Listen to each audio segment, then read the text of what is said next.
Merci d'être toujours avec nous et pour ceux qui nous rejoignent, nous sommes ensemble jusqu'à 12h30 avec cette seconde table ronde.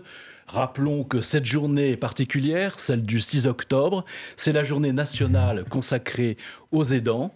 L'OSIRP, avec Via Voice, est en direct de ce plateau à Radio France. Et Via Voice va dévoiler avec ses partenaires qui sont l'ANDRH, ce qui signifie Association nationale des directeurs et directrices de ressources humaines, et l'ORS, l'Observatoire de la responsabilité sociale des entreprises, des chiffres clés. Chiffres clés pour le dialogue social auquel sont attachés nos invités ici présents autour de cette table. D'autant que la loi du 22 mai 2019 vous oblige, vous les partenaires sociaux, à négocier au niveau de la branche des mesures qui vont faciliter la conciliation entre la vie professionnelle et la vie personnelle du salarié proche aidant. Alors, vaste programme, comme aurait pu le dire le général de Gaulle, mais à vaillant cœur, rien d'impossible. Allons-y avec nos invités, et en particulier Arnaud, qui a piloté cette étude. Je vous la montre, et elle est sur le site osirp.fr pour tous ceux qui n'auront pas le temps de prendre des photos d'écran au fur et à mesure où nous parlerons. Je voulais aussi signaler que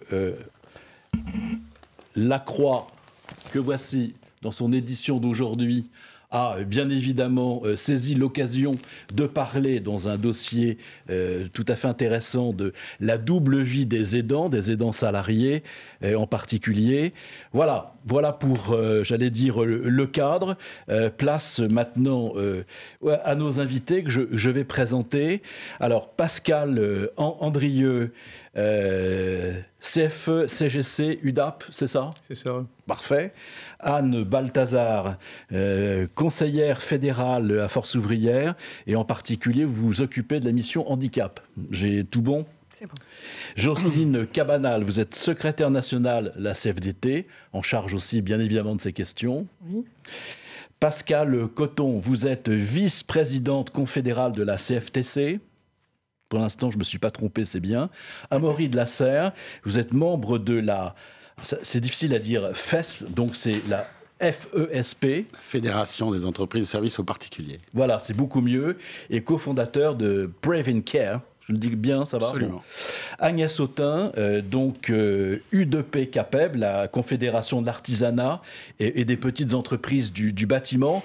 Et Hugues Vidor, vous êtes président de l'UDES, l'Union des employeurs de l'économie sociale et solidaire. Et vous êtes aussi directeur général d'ADECOM.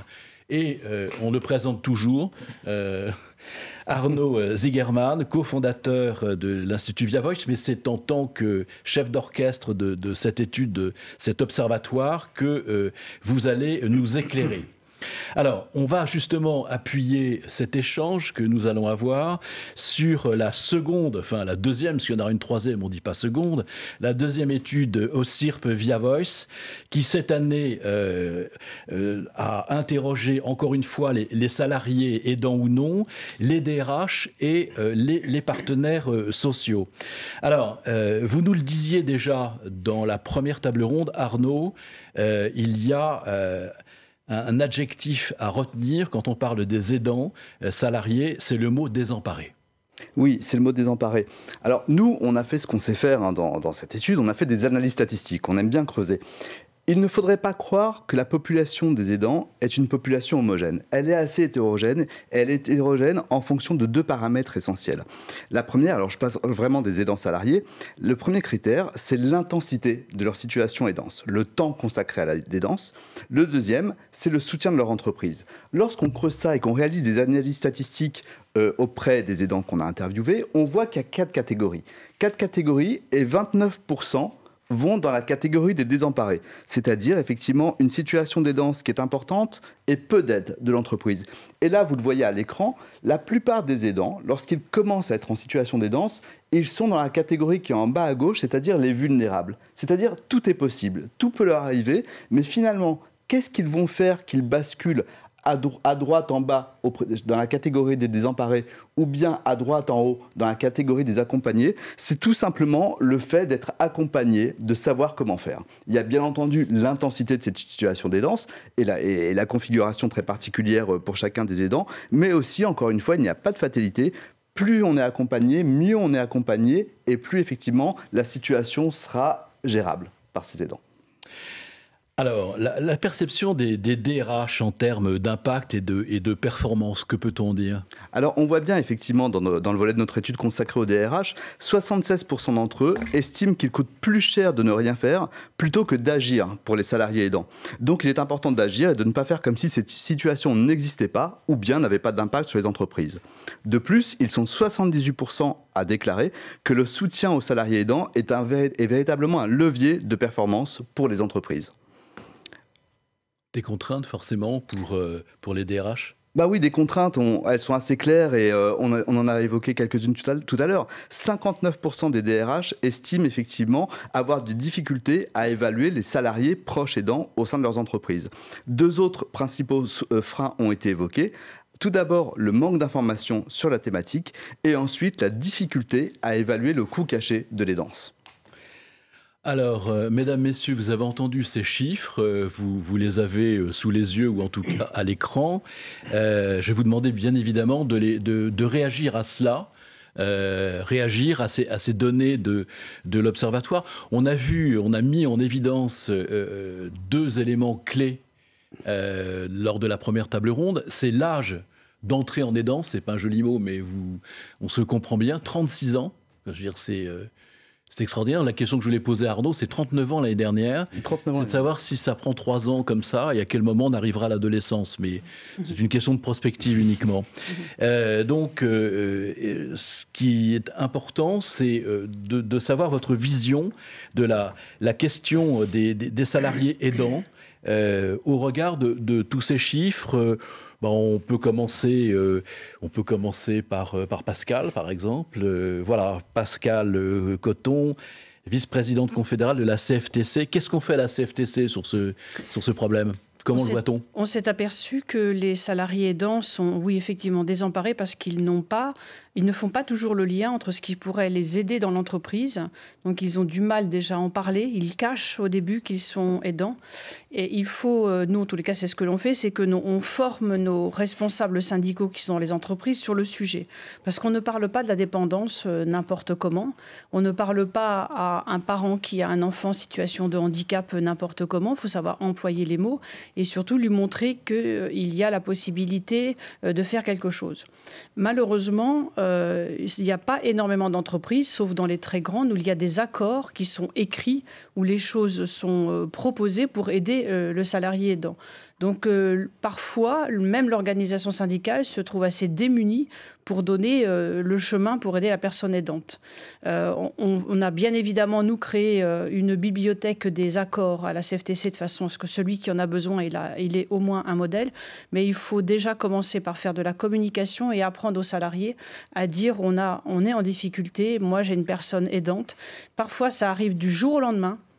Le matin, ça vous tombe dessus parce que vous avez votre parent ou grand-parent qui se trouve d'un seul coup dans une situation difficile ou un enfant. Parfois, c'est prévisible, donc ça, c'est quelque chose que l'on peut accompagner plus facilement.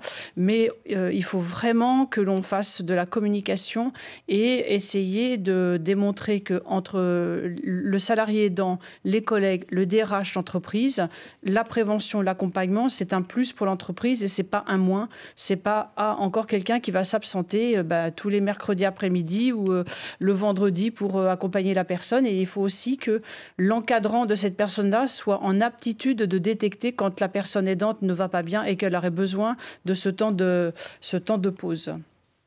Alors, effectivement, Jocelyne Cabanal, à la CFDT, on s'interroge bien évidemment et sur ces questions, en particulier sur l'information et sur l'accompagnement des salariés.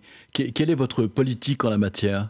Écoutez, pour nous, effectivement, c'est fondamental parce que ce désarroi, en fait, que votre étude retrace très bien, on voit qu'elle touche vraiment un nombre important de salariés et vous l'avez dit, à différents âges de la carrière. Donc, et tout à l'heure, vous plaisantiez sur l'adolescence. Je pense qu'il faut attirer aussi le regard sur la situation des jeunes aidants, notamment parce que leur accès à la formation, à l'insertion professionnelle peut être d'autant plus compliqué qu'ils ont des attaches et des contraintes familiales fortes. Mais pour tous les autres, quand on parle d'un âge moyen de 36 ans, c'est l'âge en France où il faut développer sa carrière, sinon on n'a pas de carrière. Et donc, il va falloir avoir des dispositifs qui sont pertinents aux différents âges de la vie.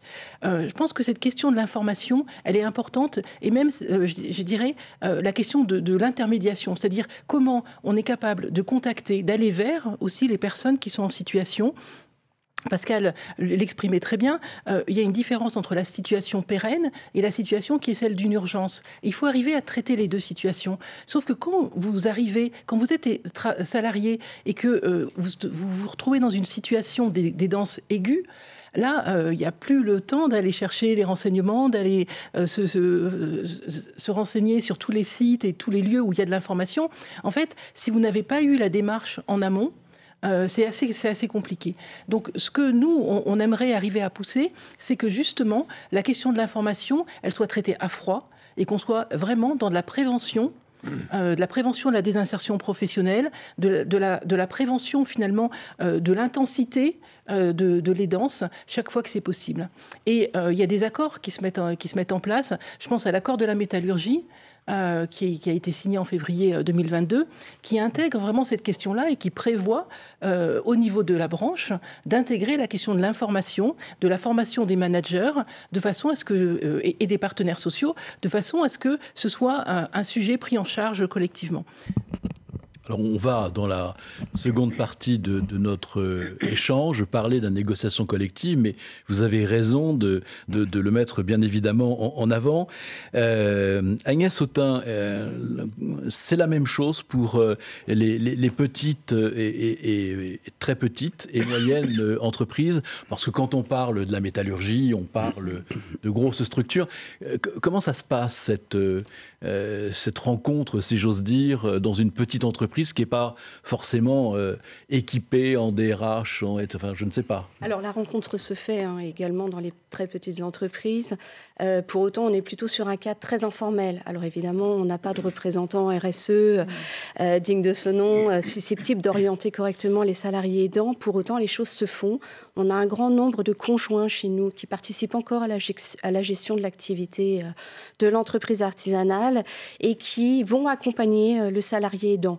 Dans les démarches, vont essayer de le sensibiliser en fait à tous les dispositifs existants, mais c'est vrai que les choses sont beaucoup moins faciles que dans une grande entreprise où tout déjà est bien cadré. Néanmoins, les entreprises ont conscience quand même que quelque part la non prise en charge en fait de la situation d'un salarié proche aidant a des répercussions de toute façon sur une petite entreprise en termes de productivité et de performance économique. Donc derrière, il y a des mesures qui sont nécessairement prises depuis quelques années sur de la flexibilité du temps de travail, sur une meilleure conciliation vie familiale, vie professionnelle, même si derrière, ce n'est pas retranscrit dans le cadre d'un accord d'entreprise. Pascal Andrieux, l'étude, l'Observatoire montrait que le soutien aux salariés aidants est un levier de performance pour l'entreprise. C'est une idée que vous partagez? Vous pensez que le levier, c'est bien, mais on parle peut-être qu'on exagère un peu? Après, c'est une idée que je partage. J'ai la chance d'accompagner à la fois des branches professionnelles, à la fois des grandes entreprises et des petites entreprises, dans le cadre de mon activité professionnelle. Globalement, juste pour revenir, on voit bien quand même que si on reprend les chiffres il y a 4-5 ans, dans le monde de l'entreprise, en tout cas, il y a une vraie nécessité, en tout cas, de s'occuper des problématiques de vulnérabilité au sens large, dont la problématique des danses qui se rapproche de celle du handicap. Donc on voit bien qu'il y a un mouvement de fond. Je pense que les branches professionnelles, les entreprises ont bien compris qu'il était nécessaire d'accompagner ces salariés fragiles, qui ont des vraies problématiques de santé, des vraies problématiques d'absentéisme, souvent de l'absentéisme perlé d'ailleurs, qui peut modifier l'organisation et déstabiliser les managers et les équipes. Donc il y a une vraie prise de conscience de lier, en tout cas, performance sociale, performance économique et de mettre l'humain au cœur du dispositif. Donc ça, c'est des attentions que les entreprises ont à différents degrés en fonction de leur perception. On est loin du résultat. Il y a encore beaucoup d'entreprises qui n'ont pas du tout intégré les problématiques d'aidance. Donc c'est la logique des acteurs, à la fois des organisations syndicales ou patronales et des structures qui accompagnent, justement de les sensibiliser au sujet et de les accompagner le mieux possible. Et donc ça passe par différentes phases. Et la vraie problématique que je pense que tout le monde rencontre, c'est vraiment la problématique de... Enfin, quand on est aidant, on ne pense pas qu'on est aidant. Donc c'est comment une entreprise arrive à détecter ces personnes. Donc ça passe par tout un écosystème favorable, social au niveau de l'entreprise, qui permet à un collaborateur justement de se signaler et derrière tout ça, bénéficier d'ensemble des dispositifs. Donc il y a une vraie problématique de diagnostic, d'arriver à trouver ces salariés aidants et comment je les accompagne au mieux avec un ensemble de dispositifs qui ont été repris dans l'étude, qui sont beaucoup à base... L'aidant, à la base, ce qu'il cherche, c'est de la flexibilité horaire. La première chose, c'est la flexibilité horaire. Comment mon entreprise me permet de m'absenter, des fois de manière instantanée. Oui, comment derrière, l'entreprise met à ma disposition toutes les informations possibles qui peuvent m'aider au quotidien. Et on voit bien qu'il y a une tendance de fond des entreprises qui souhaitent aller beaucoup plus loin et accompagner leurs salariés de manière individualisée avec un ensemble de dispositifs qui sont mis en place, notamment dans les branches professionnelles, dans la métallurgie, dans la sécurité sociale récemment, dans des grandes entreprises, pour aller dans une notion, mais je laisserai d'autres personnes en parler, d'un peu de caisse, un peu de caisse management qui permet d'accompagner, en tout cas, le salarié aidant dans ces problématiques qui peuvent apparaître aujourd'hui, réapparaître dans 10 ans, dans 15 ans, parce qu'on est quand même dans des générations millefeuilles, d'aidants qui accompagnent leurs parents, qui peuvent accompagner leurs enfants qui sont malades ou en situation de handicap, leurs conjoints. Donc voilà, c'est un petit peu ça là.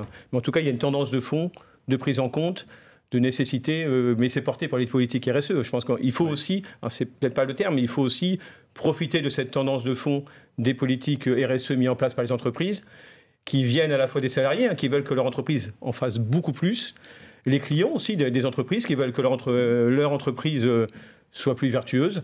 Et donc il y a un mouvement de fond dans lequel, en tout cas, tout le monde, je pense, a tendance maintenant à aller. Millefeuille, c'est plus joli que sandwich, vous avez raison. Ça montre aussi la complexité, effectivement. Anne Balthazar, la mission handicap dont vous vous occupez, là, ce qui a été dit, c'est la difficulté qu'il y a à identifier, en fait, ceux qui ont besoin, enfin ceux qui sont des salariés aidants et qui cherchent des solutions. Comment faites-vous pour...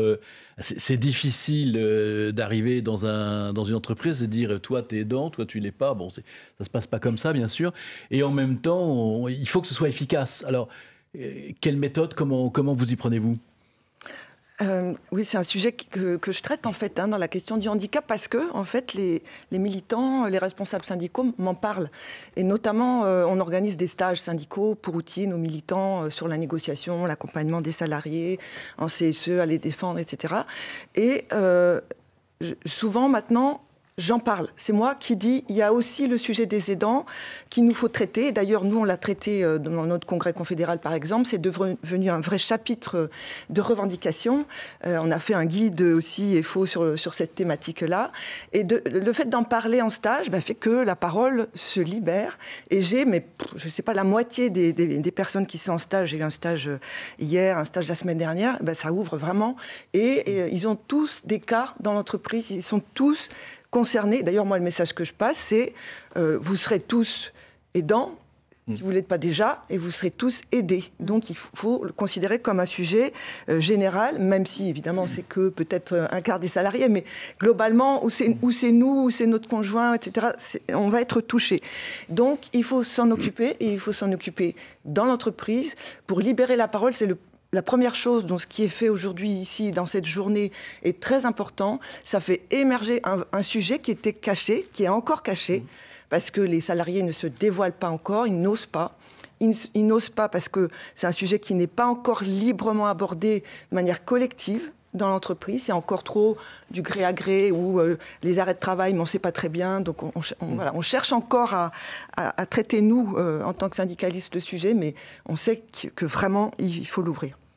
Alors, ça concerne un quart, et comme ça concerne tout le monde, ça fait un 4 quarts au bout d'un moment, hein, à différentes périodes de la vie. Hugues Widor, vous qui représentez les employeurs de l'économie sociale et solidaire, sociale et solidaire, ça vous forcément, vous vous intéressez, j'allais dire, au moins autant et parfois plus que beaucoup d'entreprises à cette question. Alors, qu'est-ce que vous faites pour faire avancer cette cause qui ne s'arrête pas à la journée du 6 octobre ?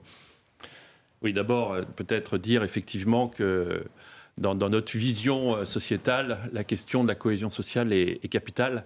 Et du coup, le regard qu'on porte sur les aidants est aussi important. Pour faire société, il faut que les aidants qui travaillent dans les entreprises puissent tout à fait être reconnus et s'intégrer. Donc ça, c'est un phénomène majeur. D'ailleurs, on peut souligner le fait même du nombre des aidants aujourd'hui, parce qu'on dit souvent notre société est parcellisée, il y a des fractures, etc. Là, on voit qu'il y a un effort des salariés, des professionnels, de l'ensemble des concitoyens pour aider les plus vulnérables.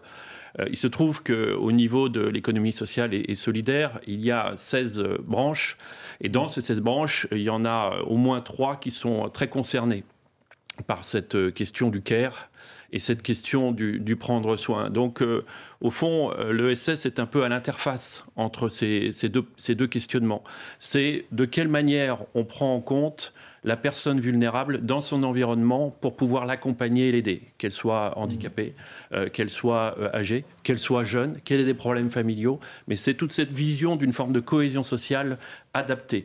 Alors, si j'en viens à ce que nous faisons, d'abord, dire que c'est un sujet que nous partageons avec l'ensemble des partenaires sociaux. C'est important de le souligner parce qu'il y a une singularité dans l'expression du dialogue social au niveau de l'UDES qui est que nous avons créé un groupe de dialogue social avec l'ensemble des organisations syndicales de salariés pour justement partager un diagnostic et ensuite mettre en place des solutions. Parce qu'on se rend bien compte, si on regarde de plus près l'économie sociale et solidaire, qu'il y a plus de 80% de nos structures qui sont des moins de 50 salariés. Et donc on retrouve ce que vous exprimiez, madame, c'est-à-dire le fait que nous ne sommes pas dans des grandes entreprises. Il y en a des 5000, mais quand même très minoritairement. Et donc du coup, il faut être en capacité d'adapter notre discours à ces situations et d'accompagner l'ensemble des entreprises. On verra tout à l'heure sur la partie négociation sociale. Et nous avons pris une initiative forte qui est l'appel des employeurs engagés dans l'économie sociale. C'est-à-dire, à partir d'un certain nombre de critères, de vérifier l'engagement des employeurs. Être employeur de l'économie sociale, qu'est-ce que ça veut dire en termes de qualité de vie de travail, en termes de conciliation vie familiale, vie professionnelle, en tant que promotion sociale, en tant que dialogue social, en tant que gouvernance démocratique. On a pris l'ensemble de ces sujets.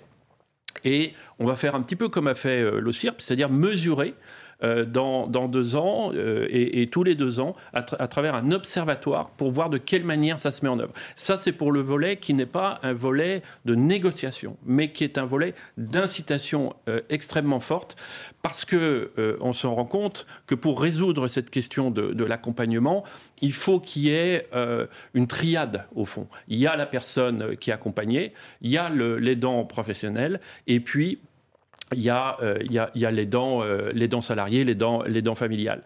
Et donc, c'est une stratégie, je dirais, win-win entre l'offre de services qui peut être faite pour justement accompagner les aidants, parce qu'on voit bien, d'ailleurs dans la demande, et l'enquête le prouve, dans la demande, c'est comment est-ce qu'on arrive à augmenter l'offre, comment est-ce qu'on arrive à qualifier l'offre. Et ça fait partie de nos travaux. Et je terminerai juste par un chiffre pour montrer la réalité de cette question.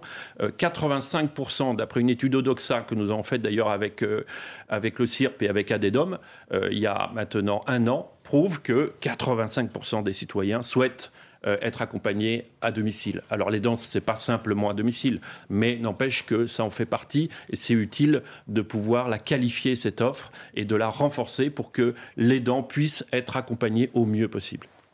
Ce qui est encourageant, c'est que je ne vois pas d'opposition syndicale. J'essaie de trouver une question pour que vous puissiez vous battre, mais j'en trouve pas. Il y a visiblement la volonté d'aller vers plus d'informations, un mieux et un véritable accompagnement. Et c'est là aussi le sens et peut-être le premier devoir des partenaires sociaux que d'affirmer et d'œuvrer pour cette solidarité. Alors, Amaury, justement, on parlait de la pluralité en fait des aidants. Vous, en tant que Fédération des entreprises de services à la personne, vous connaissez cette pluralité. Comment, vous, de votre côté, vous faites avancer ce besoin à la fois d'information, à la fois d'accompagnement dans des actions, j'allais dire, au quotidien? Alors, peut-être à titre liminaire, parce que l'étude qui est publiée aujourd'hui montre qu'effectivement, la problématique s'alourdit année après année. Mais au-delà, effectivement, du fait que les entreprises ont tout intérêt à se saisir de la problématique des salariés aidants pour lutter contre l'absentéisme, pour avoir une meilleure attractivité, un meilleur bien-être social, effectivement, au sein de l'entreprise, il faut toujours rappeler que les aidants sont une ressource extrêmement riche pour l'entreprise. Et avec des compétences qu'ils développent au cours, effectivement, de leur expérience d'aidant, qui peut être tout à fait bénéfique pour l'entreprise. Résoudre des problèmes complexes, gérer les priorités, travailler avec les autres, capacité à prendre des décisions, autant de soft skills qui sont recherchés in fine par les entreprises. D'où l'intérêt effectivement des entreprises de soutenir ces salariés aidants et de les intégrer effectivement dans un certain nombre de dispositifs sociaux. C'est la raison pour laquelle 83% aujourd'hui des salariés aidants attendent un soutien concret de leur entreprise. Contrairement à ce qu'on croit, les aidants n'ont pas forcément envie d'arrêter de travailler. Les aidants ne se satisfont pas, effectivement, de multiplier les jours d'absence. Les aidants subissent, effectivement, une certaine forme de stigmatisation lorsqu'effectivement, ils sont en prise avec un proche qui est fragilisé par l'âge, le handicap, les pathologies lourdes, etc. Raison pour laquelle ils ne s'adressent pas fondamentalement à leur employeur ou à leurs équipes, de peur, effectivement, d'avoir un frein dans leur carrière professionnelle. Donc, à la FESP, nous défendons effectivement une approche qui est très pratico-pratique, qui est celle effectivement du care management. Alors, le care management, qu'est-ce que c'est ? Aujourd'hui, un aidant, concrètement, au-delà des chiffres effectivement macroéconomiques, est confronté à, lorsqu'il fait face à la perte d'autonomie, par exemple, d'un proche, à un système médico-social extrêmement complexe, qui est bâti en silo, c'est l'histoire de la sécurité sociale. On a la chance dans ce pays d'avoir effectivement quantité de ressources pour répondre à la problématique de prise en charge, d'accompagnement, etc. Simplement, lorsque vous êtes aidant, eh bien, vous allez, souvent c'est des situations d'urgence, comme l'indiquait effectivement madame, et donc vous êtes confronté à la découverte du système médico-social français, qui est quand même assez complexe, donc vous allez classiquement avoir affaire au département, ou à votre CCAS, à l'assurance maladie, à l'assurance retraite, à votre mutuelle. Vous multipliez les interlocuteurs, vous êtes obligé à chaque fois, effectivement, de réexpliquer votre cas, de raccrocher les wagons. Ça, c'est la première difficulté. La seconde difficulté, c'est lorsque vous mettez en place des solutions pratiques, donc vous faites appel à des prestataires, les aidants connaissent mal ces métiers. Donc, ne sont pas forcément en capacité de sélectionner, par exemple, des aides à domicile selon la situation, selon quels critères, ils ne le savent pas. Il faut coordonner, effectivement, des acteurs qui viennent, par exemple, au domicile, qui sont très différents, donc une nécessité de coordination très forte, qui vous prend beaucoup de temps. Bref, des tâches qui sont organisationnelles, qui sont en réalité très complexes, chronophages, très anxiogènes. Ce qui explique qu'effectivement, il y a une charge mentale considérable, parce que c'est un deuxième métier. Alors, comment est-ce qu'on peut effectivement résoudre, en tout cas participer à la résolution de cette situation ? Nous essayons effectivement de pousser de nouveaux métiers qui sont des métiers de care management. Le care manager, c'est quoi ? C'est un spécialiste du médico-social qui va être à votre disposition comme un assistant personnel pour vous accompagner dans une logique de parcours de soins. Donc, c'est des services qui sont proposés aux entreprises. Les entreprises, effectivement, s'abonnent aux services. C'est gratuit pour le salarié. Lorsque le salarié fait face à une situation de fragilité d'un de ses proches, il a la possibilité de contacter un care manager qui va être toujours la même personne, qui va faire une évaluation multidimensionnelle des besoins pour bien comprendre, effectivement, le contexte et qui va, grosso modo, tout faire pour lui, avec son accord, jamais sans lui, bien entendu, mais qui va aller mobiliser les aides financières adaptées, qui va aller chercher les prestataires qui sont adaptés effectivement à la situation, qui va prendre les rendez-vous et informer effectivement les prestataires de la situation pour coordonner l'ensemble des acteurs au domicile, et qui va même plus accompagner bien entendu dans toutes les tâches administratives qui là aussi sont complexes. Tout le monde n'est pas forcément très à l'aise avec l'administration française, donc il faut aussi pouvoir accompagner les aidants sur cette dimension-là, et mettre en place concrètement des solutions en coordonnant des prestataires et en suivant la mission le premier mois, à minima, pour s'assurer qu'il y a une certaine forme de pérennité dans la solution qui a été mise en œuvre. Donc, j'ai envie de dire, l'information, c'est bien, elle existe aujourd'hui en France, elle est pléthorique, parfois mal répertoriée, elle est aussi organisée un peu en silo, ce qui est un peu problématique. Mais de notre point de vue, vraiment l'action de prévention que peut faire l'entreprise à destination effectivement de ses collaborateurs aidants, c'est vraiment une aide organisationnelle. Parce que le vrai stress, la partie très chronophage et très anxiogène, elle est là. Parfait, en quelque sorte comme un assisteur. Alors, pas exactement comme un assisteur, parce que les assisteurs ont plutôt un mode réactif, c'est-à-dire qu'ils vont identifier effectivement un sinistre et pousser effectivement des solutions servicielles qui sont pas forcément adaptées ou qui s'inscrivent pas forcément dans le temps. C'est des solutions qui sont très utiles, notamment dans des situations d'urgence. Les assisteurs, par exemple, proposent de l'aide à domicile momentanée, qui, au moins les 15 premiers jours ou le premier mois, va vous aider un peu à sortir la tête de l'eau. Mais en aucun cas, c'est une solution pérenne. Lorsque vous devez effectivement installer à votre domicile un lit médicalisé, le passage d'une infirmière, une aide à domicile, etc., tout ça, il faut coordonner tout ça. Et donc, évidemment, c'est très stressant, c'est très chronophage, et ça augmente de manière très significative la charge mentale. Avant de... Oui, alors... Je vais vous passer la parole tout de suite. Alors, Jocelyne, et ensuite, donc Hugues, je vous en prie. Oui, merci. Je trouve que le propos qui vient d'être tenu, il met en évidence en fait l'articulation nécessaire entre l'aidant proche et puis finalement ce que devrait faire la puissance publique et j'allais dire l'effort considérable qu'on a à faire collectivement pour avoir une prise en charge collective de la perte d'autonomie qui soit juste et équitable sur le territoire ou quelle que soit l'entreprise dans laquelle on a la chance de travailler. Et moi, il y a un chiffre de l'étude qui m'a vraiment frappé, c'est l'augmentation du temps d'aidance. Et donc, finalement, il y a un curseur entre l'aide organisée, structurelle, et puis l'aide, finalement, qu'apporte l'aidant. Et on a l'impression de le voir bouger dans le sens, finalement, de la solution individuelle. Et nous, on trouve ça assez inquiétant parce que derrière la question de l'aidance, il y a la question du choix. C'est-à-dire comment le salarié peut réellement choisir l'intensité, finalement, de sa participation à la prise en charge de la personne aidée. Et donc, nous, il nous semble qu'il y a des réponses collectives à créer et avec différents acteurs, par exemple avec la CFDT, on a créé une fondation, la CFTC en est partie prenante, mais aussi la Massif et l'entreprise d'Homme Plus, pour justement traiter la situation de l'aidance et de comment on arrive à créer de façon accessible à tous, à justement ces offres-là. Et là où on interpelle profondément les entreprises, et c'est sur l'organisation du travail, c'est-à-dire comment on peut accepter qu'un salarié qui peut être tout à fait engagé dans son travail a pour autant des contraintes, et ces contraintes-là, il va trouver dans l'entreprise un espace pour justement pouvoir les articuler avec son engagement professionnel. Et donc là-dessus, on interpelle les employeurs, vraiment, discutons sur l'organisation du travail. Elle est compatible avec le rôle d'aidant. Hugues. Oui, moi je voulais juste réagir parce que effectivement, ça fait partie des demandes des employeurs de l'économie sociale de passer à l'échelle par rapport à cette notion de coordination.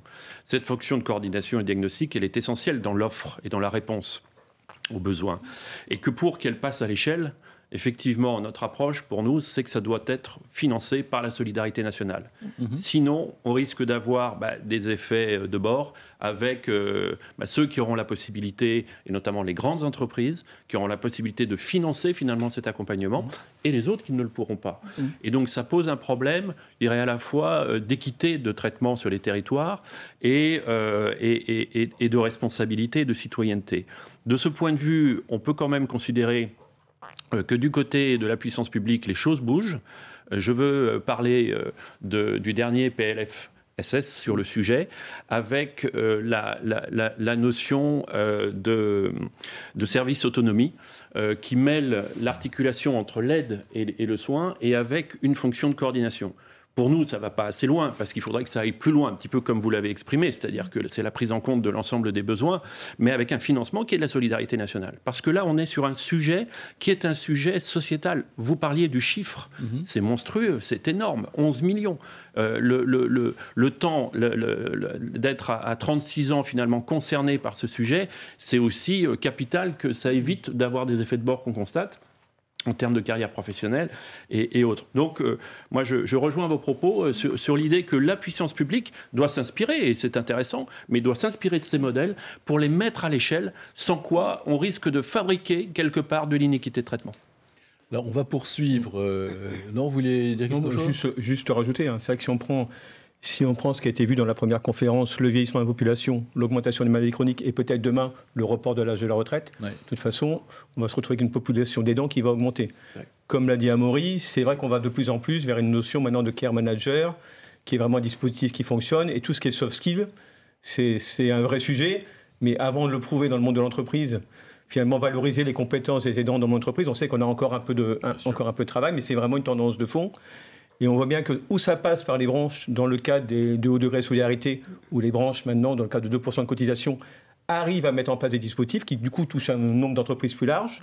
Pour les grandes entreprises, on est plutôt dans des fonds dédiés de grands comptes, c'est encore autre chose. Et peut-être demain, il y a une notion aussi de prévoyance.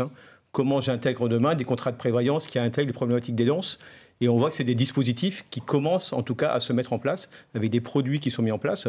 L'OCIRP en a parlé, il y a d'autres groupes comme la Cofumanis ou d'autres qui mettent en place.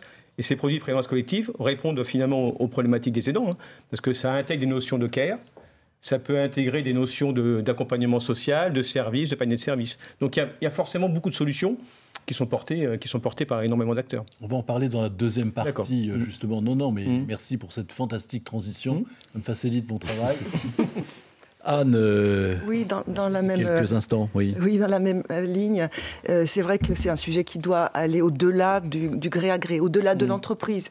Peut-être au niveau de la branche, oui, on va sûrement en parler, mais au niveau plus général, je suis complètement d'accord qu'il faut un traitement par les pouvoirs publics de cette question-là. Il faut des réponses.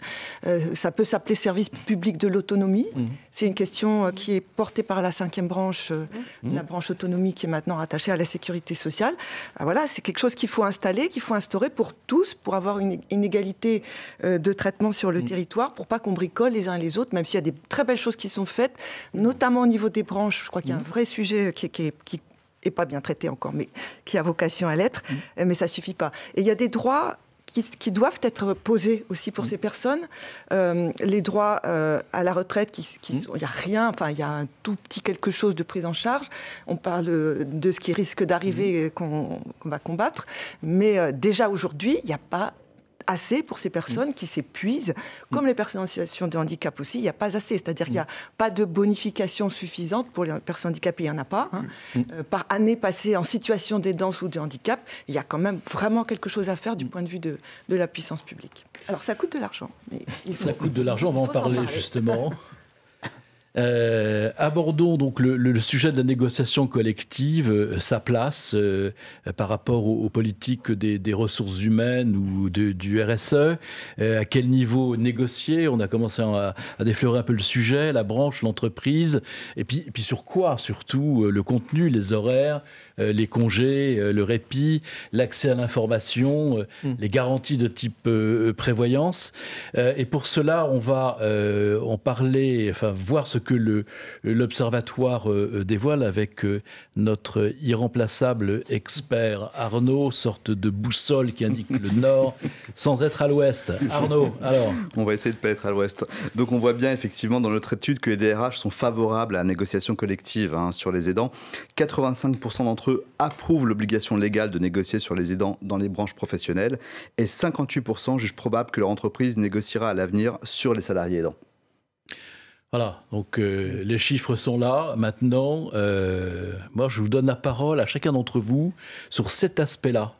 C'est-à-dire, en fait, comment vous voyez votre rôle en appui, en complément, en innovation par rapport à cela, à ce qui a été dit. Donc, négocier, c'est bien, mais négocier quoi? Et négocier de quelle manière? Je veux dire, comment arriver? On a bien compris qu'il n'y ait pas d'opposition sur cette volonté d'aider les aidants salariés. Mais on comprend aussi que les situations sont très particulières et que vie privée, vie publique, non, mais enfin vie de l'entreprise, voilà, c'est pas très simple. Et en même temps, votre rôle, c'est quand même de faire avancer tout cela, que vous soyez employeur ou salarié, les partenaires sociaux servent à ça. Alors on va, je ne sais pas, on peut... Agnès, on va prendre la table de gauche à droite. Alors, concernant ce sujet, il est évident que, on l'a vu tout à l'heure, les TPE ne disposent pas des mêmes ressources que les grandes entreprises.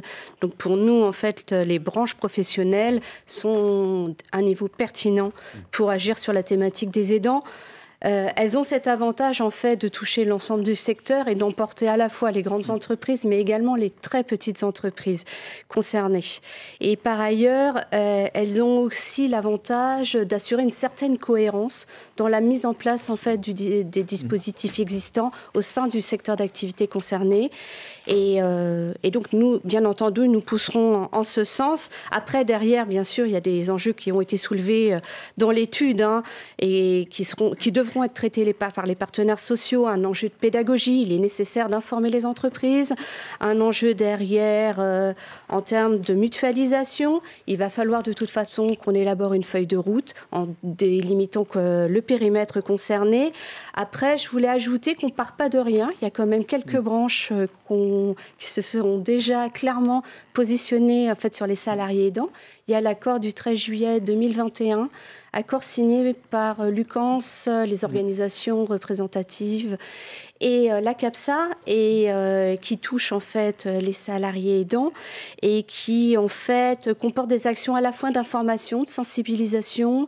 Il y a la réalisation aussi d'un autodiagnostic pour les salariés concernés. Il y a des actions de conseil, d'orientation, un aménagement du temps de travail et un panier de prestations de services également et un complément de rémunération. Il y a également, mais ça tout à l'heure on en a parlé, de tous les dispositifs qui ont pu être mis en place par les institutions de prévoyance. Il y a MH, AG2R, ProBTP. Par exemple, pour ProBTP, il y a dans le cadre de son action sociale une aide complémentaire en fait au congé de proche aidant, pouvant aller jusqu'à 100% du salaire net. Derrière, il y a un financement qui peut être versé en cas d'aménagement en fait de l'habitation principale pour les personnes en situation de handicap ou de dépendance.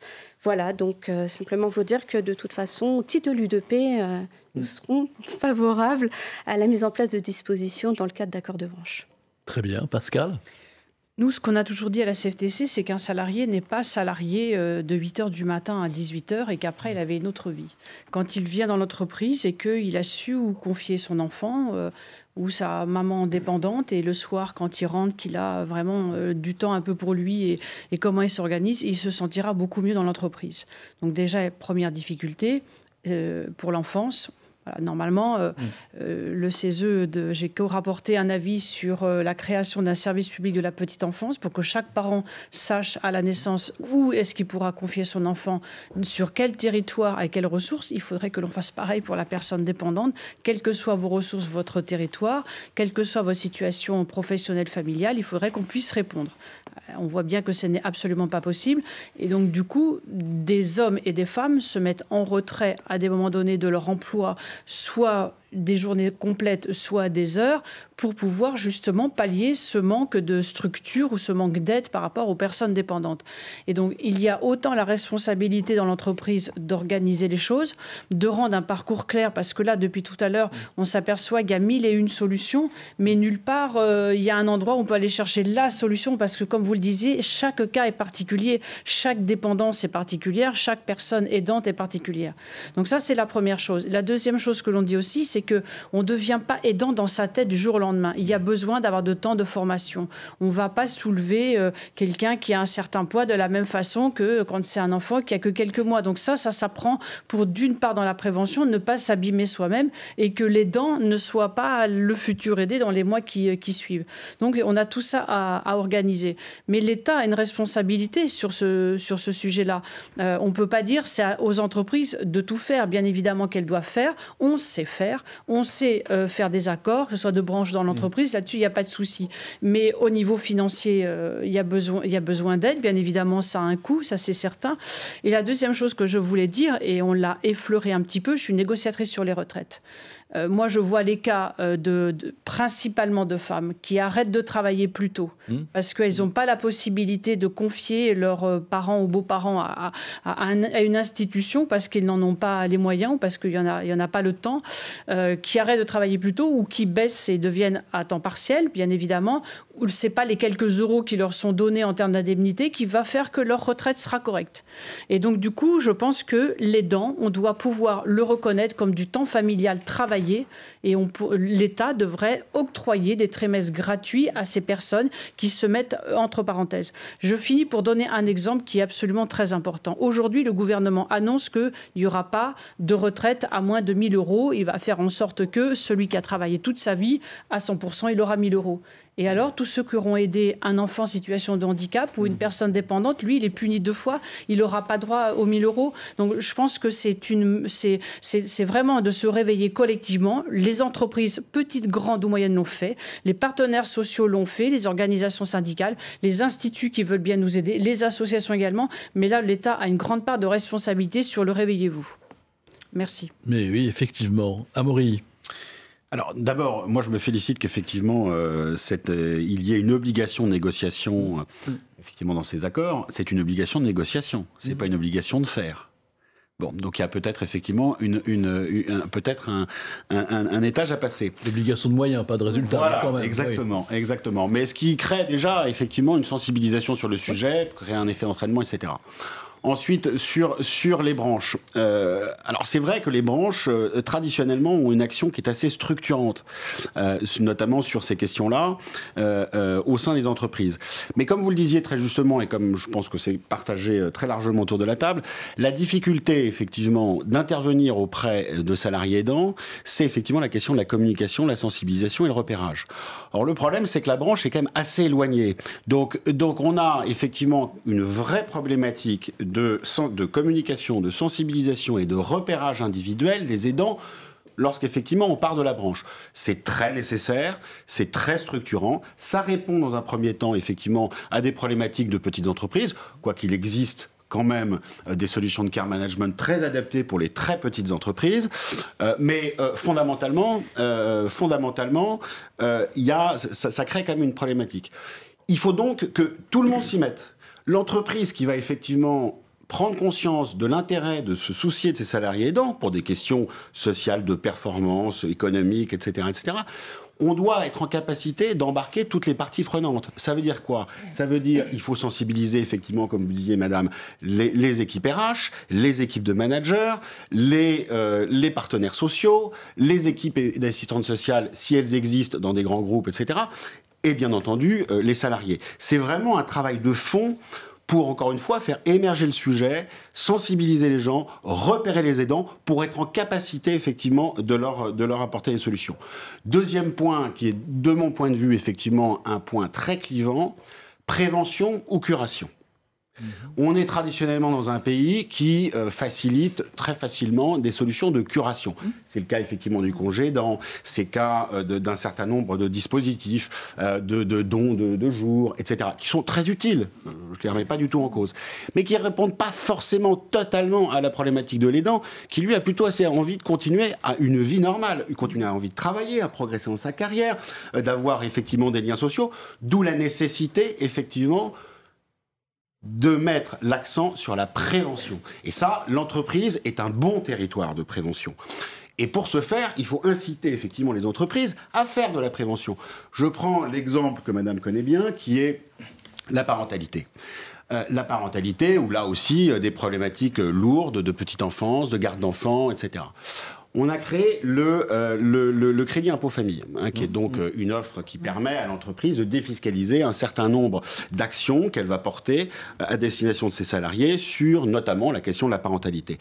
Ça a permis des avancées considérables dans les entreprises. Ça a permis de créer des crèches d'entreprise, d'avoir des réservations de berceaux, d'accompagner effectivement les jeunes parents dans ces moments-là, de permettre de mieux équilibrer effectivement vie personnelle, vie professionnelle. Nous, notre souhait, c'est que ce crédit impôt famille, ce plafond, soit déplafonné, justement, qu'il puisse en tout cas être augmenté pour pouvoir intégrer des dispositifs qui seraient mis à la disposition des salariés aidants. Et qui donc inciteraient naturellement les entreprises à faire une vraie politique de prévention et d'accompagnement au sein des entreprises sur le sujet, effectivement, des salariés aidants. Merci. Anne, donc on fait le tour, hein, comme ça. Non, Anne, à vous. Oui. Alors nous, on approuve bien sûr l'obligation qui a été posée en 2019 de négocier au niveau des branches tous les 4 ans. Mais alors moi, je ne suis pas super enthousiaste sur l'effectivité de cette obligation. Il n'y a quand même que quelques unités de branches qui ont commencé à négocier ou qui ont passé des accords.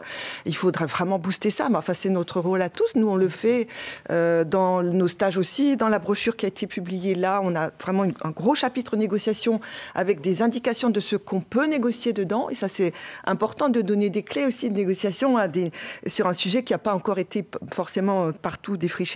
Et l'accord UCANS que vous citiez, madame, pour nous est un modèle. Donc on le distribue même pour servir pour d'autres négociations. Alors branche, pour poser un cadre, pour poser des droits, pour poser des ressources, des observatoires.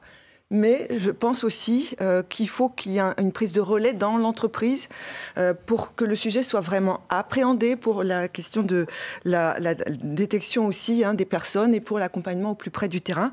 Mais voilà, je pense que les deux niveaux, enfin le niveau branche est prioritaire, primordial. Enfin, au-dessus aussi, j'en ai parlé tout à l'heure, un droit service public, etc. Et dans ces accords, on fait de l'information, de la sensibilisation, de la formation. On donne des droits. On donne des ressources, il y a les questions d'horaire individualisé, de temps de travail, temps partiel, le télétravail bien entendu, d'autorisation d'absence. Et ça croise plein de sujets. Il y a la question des femmes, bien sûr, le parcours de carrière, les freins, etc. On a vu l'âge d'entrée en aidant, c'est un vrai sujet, même de milieu de carrière où on va avoir un frein supplémentaire pour les femmes. La question de la fin de carrière, avec des questions de retraite, pourquoi pas anticiper, en tout cas des droits supplémentaires, parce qu'aujourd'hui, je le disais, il y a vraiment peu de choses. Un petit quelque chose pour les parents, mais pas pour les aidants de conjoints ou de leurs propres parents, il n'y a rien du tout. Il y a la question de la prise en charge financière du congé de proche aidant qui a été améliorée. Il y a quand même une prise en charge avec une allocation sécurité sociale qui a été améliorée, mais qui ne couvre pas la rémunération et surtout pas sur la durée, puisque c'est limité à 3 mois, alors qu'on peut avoir 1 an de congé. Il y a des CESU, il y a des abondements de CPF qui sont possibles, la prévoyance, l'assistance, monsieur, vous avez raison, le care management, pourquoi pas, ça peut être aussi au niveau branche, c'est quelque chose qu'on peut voir. Et puis, il y a le sujet de la VAE, mais qui sort un tout petit peu de notre cadre. Mais en tout cas, voilà, nous, on pousse vraiment à la négociation. Très bien. D'ailleurs, l'OCIRP a beaucoup travaillé sur ces questions pour améliorer les dispositifs existants à minima, pour leur donner plus d'ampleur, plus de volume. Hugues ? Oui, alors quelques mots. Le premier, c'est quand même de marquer l'intérêt pour l'enquête. Je pense que le fait que le CIRP puisse identifier un certain nombre d'éléments, c'est capital, parce que ce qui n'est pas nommé n'existe pas. Et c'est vrai au niveau des branches, c'est vrai au niveau des entreprises, et c'est vrai au niveau des aidants eux-mêmes. Donc la première chose, c'est la communication et c'est l'appropriation, c'est un point essentiel. Le deuxième point, c'est le rôle des pouvoirs publics, avant de parler de négociation. Rôle des pouvoirs publics, je rappelle qu'il y a eu des promesses qui ont été faites dans le cadre d'une grande loi sur la perte d'autonomie et les personnes en situation de handicap. Cette loi que nous étions un certain nombre à vouloir, elle portait une ambition et une vision sociétale, et dans lequel les aidants, justement, avaient toute leur place. C'est-à-dire que cette loi, elle devait intégrer un certain nombre de dispositifs pour donner des réponses qui soient satisfaisantes, notamment sur la question du reste à charge. Et on a cette problématique du reste à charge, notamment dans des problématiques comme le baluchonnage, le relayage, où on a besoin de quelqu'un pendant plusieurs jours pour prendre en charge et répondre à la situation. Donc ça, il ne faut pas l'oublier. Et puis, je souscris à vos propos sur le manque de lisibilité et l'aspect un peu chaotique de notre univers, puisque quelqu'un qui est aidant professionnel, qui essaye de savoir comment est-ce qu'on peut s'organiser pour avoir des prises en charge, c'est très compliqué. Et donc, du coup, cette loi, elle avait aussi cette vertu de pouvoir définir le rôle de chacun, d'installer une gouvernance et d'installer une régulation de cette gouvernance par l'État, pour éviter qu'on ait des disparités. Je le souligne juste au passage, mais on a des départements qui n'appliquent pas ce que la politique publique nationale a pu faire, ce qui pose un problème pour les professionnels du domicile, ce qui pose un problème aussi pour les aidants. Une remarque sur la question de la politique publique, c'est le fait que dans l'économie sociale, et c'est pas très connu cette affaire, mais nous ne bénéficions pas du crédit impôt recherche. Donc je le glisse au milieu de cette affaire parce que quand on parle d'innovation, de solutions pour les aidants, eh bien l'économie sociale est un petit peu limitée, ce qui n'est pas le cas aux autres entreprises, sans faire de procès à quiconque, mais la loi est ainsi faite, c'est qu'il y a un crédit d'impôt recherche pour les entreprises de 7 milliards d'euros aujourd'hui qui n'existe pas dans l'économie sociale et solidaire. Je partage l'idée d'être dans une logique d'investissement, parce que la question des coûts cachés qu'on peut avoir au niveau de l'entreprise est capitale pour faire comprendre notamment aux entrepreneurs sur les territoires, eh bien qu'en investissant aussi auprès des aidants, s'il y a un retour tout à fait utile pour les entreprises et la société tout entière. Je termine pour indiquer que nous partageons cette idée qu'il faut absolument avoir un accord multiprofessionnel au niveau de l'économie sociale et solidaire.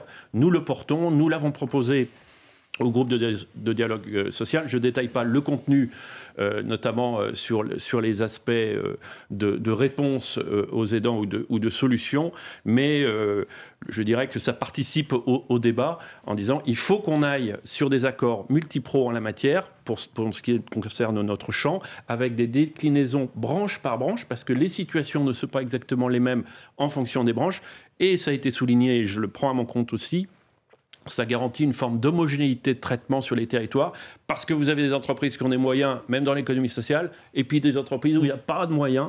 Et donc, il faut que la mutualisation au niveau d'une branche permette d'apporter ces réponses. Merci Hugues. Il y a Jocelyne et Pascal qui font les gros yeux parce qu'on a normalement encore 4 minutes. Jocelyne, je vous en prie. Alors, je vais essayer d'être rapide. Peut-être souligner effectivement le rôle de l'investissement public dans le secteur. Alors, on a beaucoup souligné le besoin d'égalité, en fait, entre les différents travailleurs. Mais je pense aussi qu'il y a une question d'attractivité du secteur, de la prise en charge du soin en général, qui fait que, faute de trouver des professionnels sur votre territoire, vous devenez aidant un peu vous le subissez plutôt que le choisir. Et ça, il nous semble que c'est un investissement collectif important à faire. Ensuite, sur les différentes négociations, je pense que j'ai déjà parlé tout à l'heure de l'importance de la négociation de branche, qui effectivement, en articulant la taille des entreprises, permet de proposer un cadre de solutions qui peuvent être intéressantes pour les grandes entreprises comme pour les petites.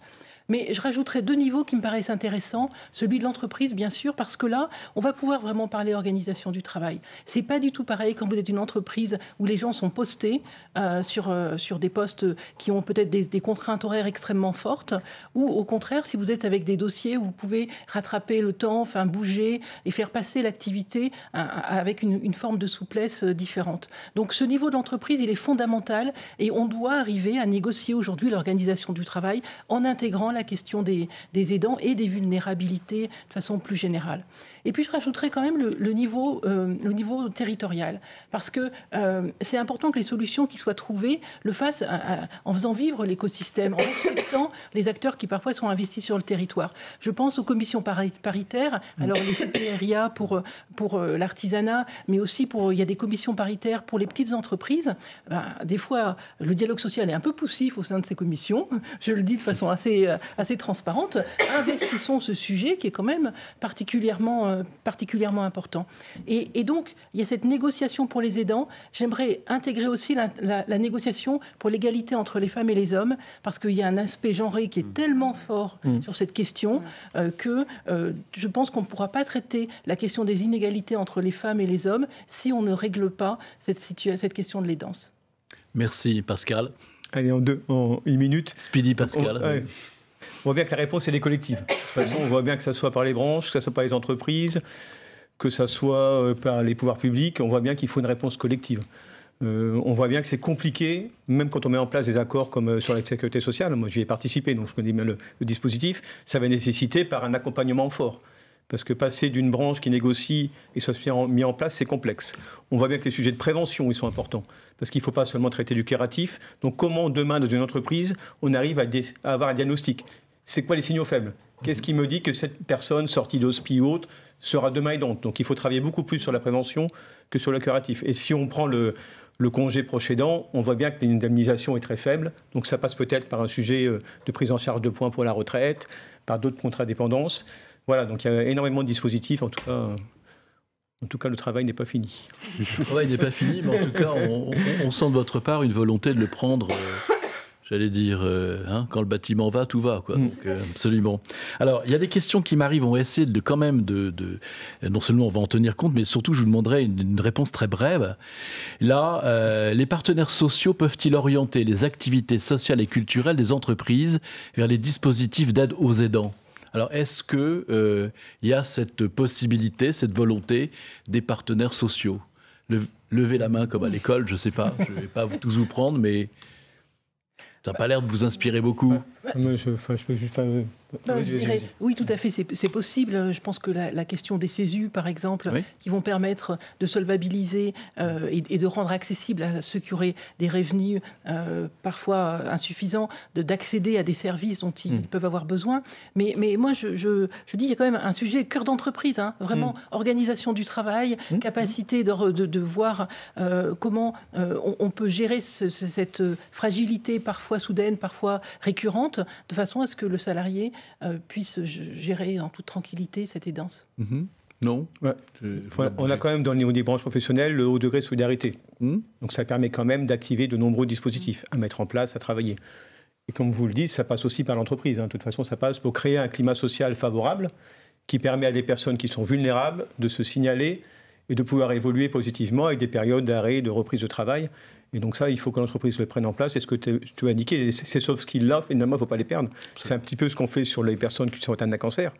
Elles passent maintenant par des formations diplômantes qui leur permettent demain, au sein de leur entreprise, d'accompagner des personnes qui ont eu les mêmes problématiques qu'elles. Et sur les dents, je pense qu'on peut avoir les mêmes communautés qui seraient au niveau de l'entreprise.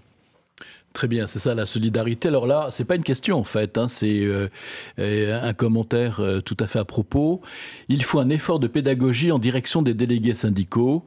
Si on privilégie le volontariat, la peur de se dévoiler ne doit pas être un obstacle à la mise en place d'aides collectives aux aidants. C'est une évidence, mais je veux dire qu'il faut effectivement, mais vous en témoignez, prendre à bras le corps. C'est pas une nouvelle mission, c'est que maintenant ça devient urgent.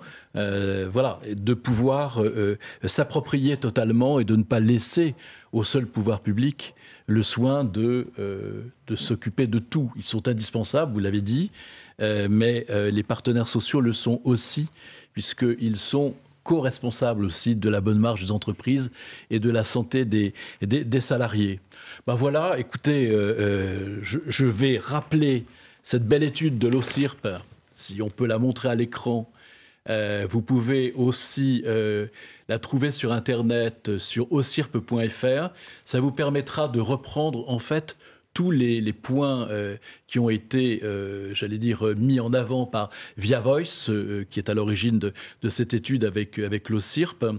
Je voulais aussi vous rappeler que la lecture du jour, c'est La Croix, qui consacre à cette journée donc du 6 octobre la double vie des aidants, à lire absolument.